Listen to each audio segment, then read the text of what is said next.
इसलिए आज सानिस गौरतस चैलेंज इंशाल्लाह दिमो जमहूरी तरीका आज 13 मई दिमो गौरतस अमुक वापस जवाब इंशाल्लाह कि हम बेगैरत नहीं है तो कर गुजारिश जमात सोन पैगाम कॉन्फ्रेंस की है, इसकी क़यादत की है डॉक्टर फारूक अब्दुल्ला साहब की है। वाले जुमले को कामयाब करेंगे इंशाल्लाह। बहुत बहुत शुक्रिया।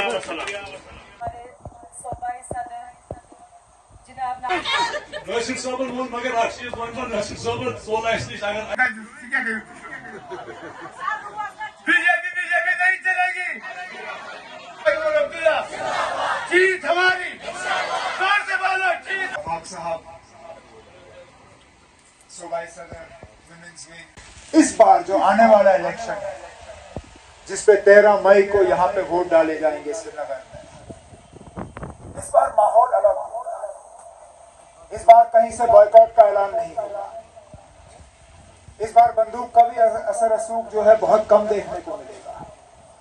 इस बार श्रीनगर के लोगों को तय करना होगा कि वाकई वो यहाँ की सियासत में हिस्सा लेना चाहते हैं या नहीं। उनको तय करना होगा कि वाकई वो अपनी आवाज बुलंद करना चाहते हैं या नहीं। उनको तय करना होगा कि वाकई वो अपना नुमाइंदा जो है चुनना चाहते हैं या नहीं। उनको तय करना होगा कि यहाँ जो 5 अगस्त 2019 के बाद जो हमारे साथ धोखा हुआ, जो हमारे साथ नाइंसाफी हुई, जो हमारी पहचान, हमारा वजूद, हमारी निशान, हमारा वकार, सारा कुछ हमसे छीना गया, जिस तरह हमें बेइज्जत किया गया, क्या उसके खिलाफ अपनी आवाज बुलंद करना चाहते हैं या नहीं, बिना खौफ। और इसमें नेशनल कॉन्फ्रेंस के वर्कर की आज ज्यादा जिम्मेदारी बनती है। घर घर जाके हमें वर्कर के लिहाज से वोटरों को तैयार करना होगा, क्योंकि हमारे वोटरों को आज बाहर निकलने की आदत नहीं रही। वहां देखिए 30 साल से यह इलेक्शन होते आए हैं, कहीं 5%, कहीं 6%, कहीं 10%, कहीं 15 से ज्यादा शायद ही किसी इलाके में वोट पड़े हो। इस बार हमने पहले तो यह तय करना है कि श्रीनगर में पिछले रिकॉर्ड के मुताबिक कई गुना ज्यादा जो है इस बार वोटर जो है बाहर निकल के अपने हक का जो है इस्तेमाल करके यहाँ से अपना नुमाइंदा चुन के दिल्ली भेजेगा। क्यों? क्योंकि हमने एक पैगाम भेजा है। बेशक ये सेमीफाइनल है, फाइनल इंशाल्लाह अगस्त सितंबर में होगा। इस इलेक्शन में आप अपनी मौजूदा हुकूमत को नहीं चुनोगे। इस इलेक्शन में आप अपने एमएलए को नहीं चुनोगे। वो मौका उन्होंने पहले ही कहा हुआ है अगस्त सितंबर में आपको मिलेगा। लेकिन इस इलेक्शन की अहमियत इस बात से आपको देखने को मिलेगी कि आपको एक मौका मिलेगा दिल्ली को एक पैगाम भेजने का। वो पैगाम ये होगा 5 अगस्त 2019 का फैसला सही था या गलत था। हमारे खिलाफ आज सारी ताकतें एक साथ क्यों आ रही हैं? वो इसलिए कि नेशनल कॉन्फ्रेंस ने 5 अगस्त 2019 का फैसला तस्लीम नहीं किया। हम कहते हैं हमारे साथ गलत हुआ, हम कहते हैं हमारे साथ नाइंसाफी हुई, हम कहते हैं कि हमारे साथ धोखा हुआ, हमारे साथ जो वादे किए गए थे उन वादों को हमसे बिना पूछे, बिना हमसे इजाजत लिए उन्हें तोड़ दिया गया।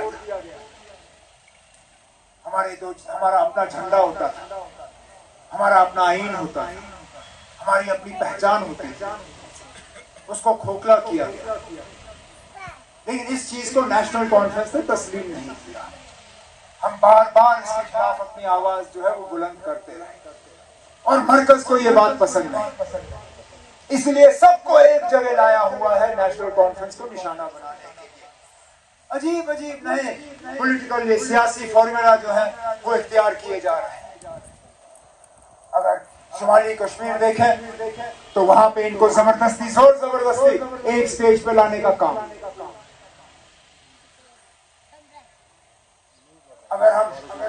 साउथ कश्मीर देखें, अनंतनाग पार्लिमानी हल्का, पहले तो पार्लियामेंट हल्के का नक्शा ही बदल दिया, रजौरी पुंछ को वहां से काट के अनंतनाग के साथ लाया। चलिए, श्रीनगर पार्लिमानी हल्के का नक्शा भी आज इतना अजीब किया हुआ कि पता ही नहीं चलता। बडगाम और बीरवा काट के उसको शुमाली कश्मीर के साथ रखा, पुलवामा जिला काट के श्रीनगर के साथ रखा, यहां तक कि शुपैया जिले के 2 हिस्से किए, वची को अनंतनाग के साथ रखा, शुपैया को श्रीनगर के साथ जोड़ा। अरे नाम, कहां शुपैया कहां श्रीनगर, लेकिन सिर्फ ये फॉर्मूला कि किसी तरह नेशनल कॉन्फ्रेंस कमजोर हो जाए। और बिल्कुल श्रीनगर के बीचों बीच जो हमारी कॉन्स्टिट्यूएंसियां हैं, इनकी भी तारबंदी इस तरह की कि पहचानना ही मुश्किल हो जाता है। आज भी मैं मजबूर होता हूं, जब मैं कहीं से गुजरता हूं तो मैं अपने साथियों से पूछता हूं, साहब ये कौन सी कॉन्स्टिट्यूएंसी है? अच्छा, नाम तक याद नहीं रहते हैं। अब जिस कॉन्स्टिट्यूएंसी का नाम पहले अमीरा कदर था, अब उसका नाम बदल दिया। जिस कॉन्स्टिट्यूएंसी का नाम जलीबल था, उसका नाम पहले बदला फिर वापस लाया। सनवार का नाम जो था वो भी पहले बदला फिर वापस लाया फिर बदला। नक्शा कहां पर, किस कॉन्स्टिट्यूएंसी को कहां पर रखा, वो भी हमें पता नहीं। इनको शायद शक ये था कि कॉन्स्टिट्यूएंसी का अगर नक्शा बदलेंगे तो नेशनल कॉन्फ्रेंस कमजोर हो जाएगी, लेकिन उनको इस बात का एहसास नहीं रहा कि कॉन्स्टिट्यूएंसी का नाम आप बदल सकते हो, लेकिन लोगों के दिल से आप नेशनल कॉन्फ्रेंस के लिए दर्द और नेशनल कॉन्फ्रेंस के साथ रिश्ता वो आप निकाल नहीं सकते हैं।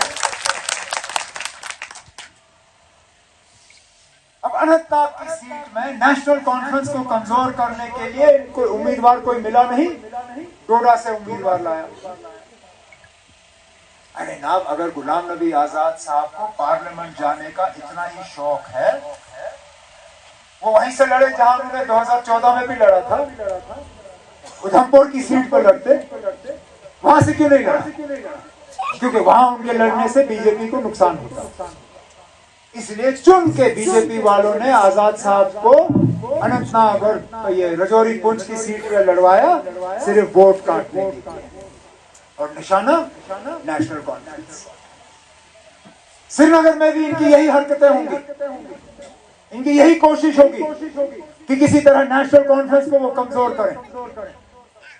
इनके ये जो हरबे हैं, झंडे उठाना, इजाजत ना देना, मेरे साथियों को घर से ना निकलने की इजाजत, सिर्फ और सिर्फ इस चीज के लिए कि कहीं हमारी आवाज जो है वो कमजोर हो जाए। क्योंकि हम इस इलेक्शन में सिर्फ एक सवाल कर रहे हैं, बिजली की मुसीबत, रोजगार की मुसीबत, बाकी परेशानियां, इन सब चीजों की बात जो है हम अगस्त सितंबर में करेंगे, क्योंकि परेशानियों की कमी नहीं है। जितने भी यहाँ लोगों के साथ 5 अगस्त 2019 के बाद वादे हुए, वो सारे वादे अधूरे रहे। यहाँ के नौजवानों को कहा गया था कि आपके रोजगार में अगर रुकावट है तो नेशनल कॉन्फ्रेंस वाले हैं और 370 है। मरकज ने यह कहा कि 370 हटते ही यहाँ के नौजवान जो है उनके हाथों में रोजगार के ऑर्डर होंगे। कहाँ है वो रोजगार के ऑर्डर? उल्टा जहां जहां इन्होंने लिस्टें निकाली, लिस्टों में धांधली हुई और वो लिस्ट ये रद्द किए गए। इन्होंने कहा था कि आपकी तरक्की में अगर रुकावट है तो 370 है, 370 हटेगा, यहाँ तरक्की का दौर नया शुरू हो जाएगा। कौन सा नया तरक्की का दौर? जितने भी प्रोजेक्ट इन्होंने जिन पे काम चल रहा है वो सब या तो हमारे वक्त से शुरू हुए हैं या 2019 से पहले। इन्होंने कहा था कि यहाँ बिजली 24 घंटे होगी। अरे नाब, यहाँ माह रमजान में ये 24 घंटे अभी बिजली नहीं देते। सर्दियों की तो हालत हमें याद है, 8-8, 10-10, 12-12 घंटे कट, बिजली का बिल आसमान में, लेकिन बिजली कहीं। गैस की मिट्टी, गैस का जो ये सिलेंडर की कीमत, रोज वो सिलेंडर की कीमत जो है वो आसमान को छू रही होती है, लेकिन ये लोग तस से मस नहीं। हमारे ठेकेदारों की हालत, ये पहली मर्तबा मैंने 31 मार्च को ये हाल देखा जो परसों देखने को मिला। कहीं पे भी ठेकेदारों को पेमेंट नहीं।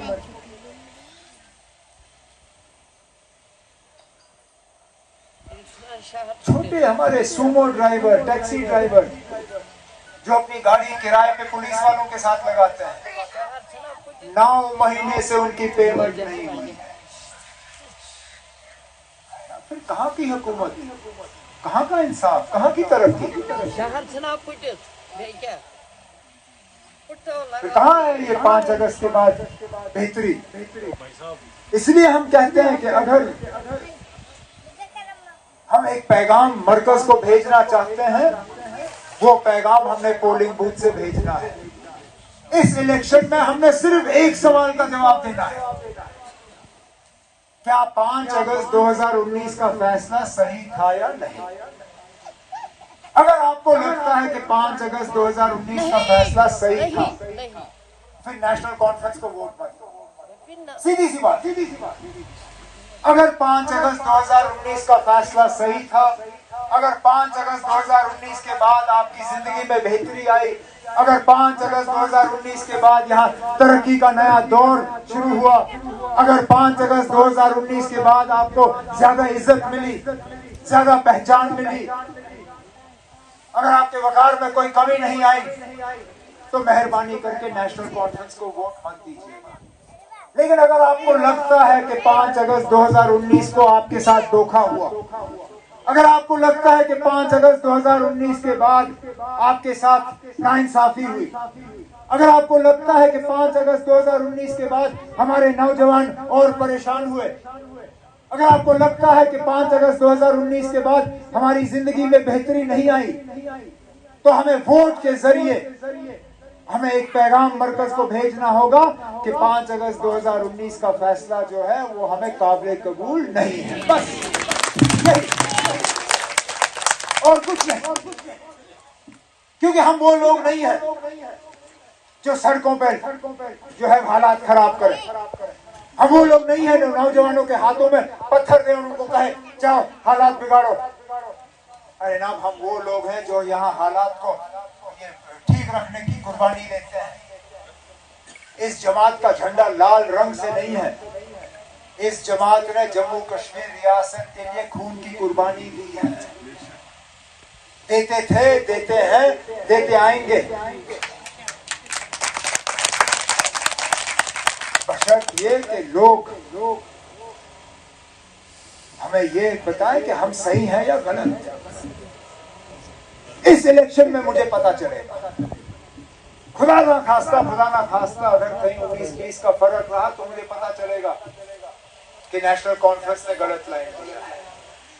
लेकिन मेरा दिल ये कहता है, और जो लोगों से मुझे पता चल रहा है, हर जलसे में जिस तरह लोगों का, हम वहाँ सीट 100 रखते हैं और लोग होते हैं वहाँ 1000। जिंदगी में मैंने पहली बार पिछले दिनों सोपोर का जलसा इतना बड़ा किया जितना हमने पिछले दिनों नेशनल कॉन्फ्रेंस का प्रोग्राम किया। और कल पहलगाम में, लिवर में, वहां पे हमने मामूली वर्करों की मीटिंग रखी थी, बड़े जलसे में तब्दील हुआ। इसी से मुझे पता चल जाता है कि चाहे वो अनंतनाग की सीट हो, श्रीनगर की सीट हो, इंशाल्लाह बारामूला की सीट हो, तीनों सीटों पे भारी अक्सरियत से नेशनल कॉन्फ्रेंस का उम्मीदवार कामयाब होगा। और यहाँ जम्मू कश्मीर के लोगों के हकूक के लिए हमारी लड़ाई जो है वो जारी रहेगी।